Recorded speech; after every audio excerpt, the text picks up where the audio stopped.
talk is done. It is simply time to fight. When you're facing a guy who you know utilizes the hook well, what do you want to be conscious of? Well, you want to be conscious of range and distance. He has to get close to use that hook. So you try not to let him get close. Once they get into those parameters, you want to be aware that that punch is coming from the side.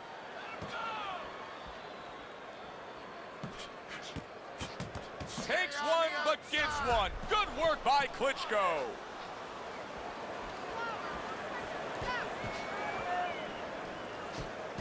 Move your head.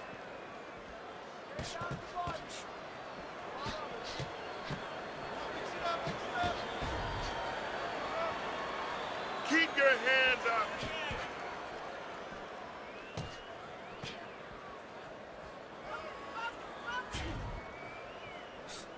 Keep your head moving. Halfway through round number 1.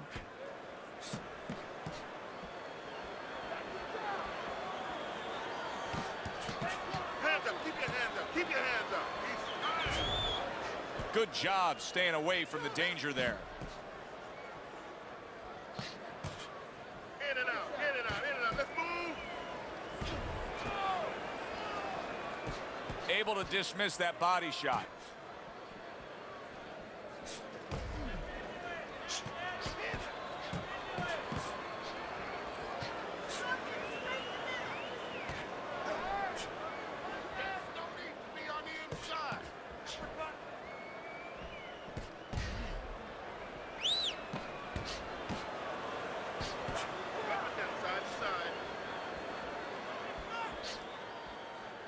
Seconds remaining in this round. Staying away from those headshots with his defense up top. This round comes to an end here. Joe Tessitore sitting ringside as always with Teddy Atlas. Love coming to this fight venue. We always have a great time when we come to town, with the exception of having to pay the bill for our entire crew on the night before when they take us out to a steak dinner. Yeah, you know, they remind me of fighters a little bit. You know, the fighters that we see that have every once in a while, very short arms. You know, these guys they don't have the reach. No, they can't reach for the wallet. No, they don't. And I tell you, they would be great on the inside. Really great. I wish I could put them on the inside in the kitchen where I didn't have to take care of them at the table, but great guys.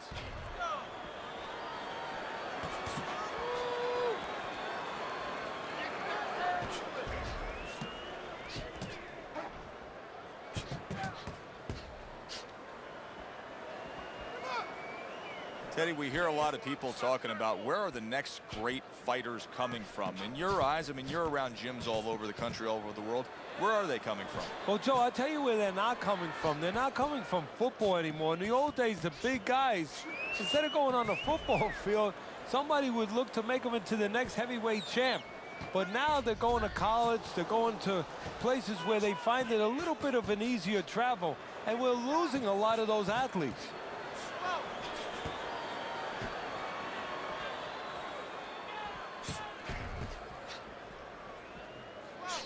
Not precise at all by Klitschko. Use your feet.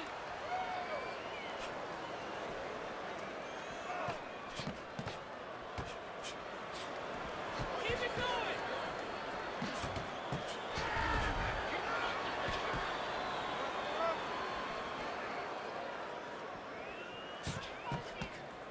Come on, side to side. Let's do it.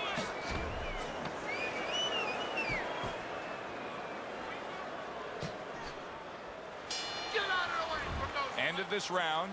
Joe and Teddy sitting ringside with you. It gives us time to reflect on the bigger picture of boxing. You know, it's interesting. We had a fan walk up to you earlier today and say, hey, I know you earned everything from the legendary Cus D'Amato, the great trainer.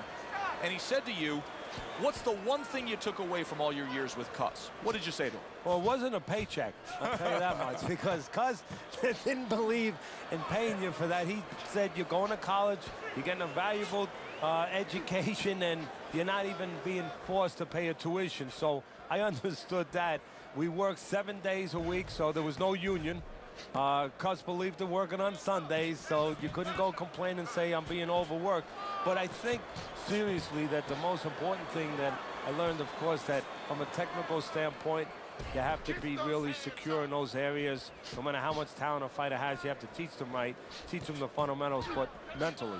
You have to understand that a fighter's really always under fear. And you have to understand those dimensions, those parameters.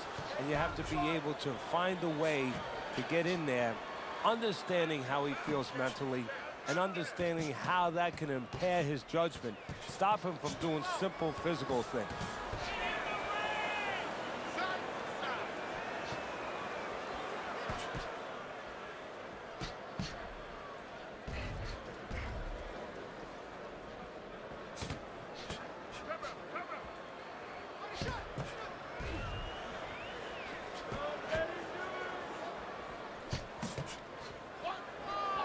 Klitschko's trying to create some space between him and his opponent. You know he wants to fight on the... Oh, that uppercut got him badly. Now he ties up there. All right, come on, guys. Work it out, no holding. Nice strike after catching one by Klitschko.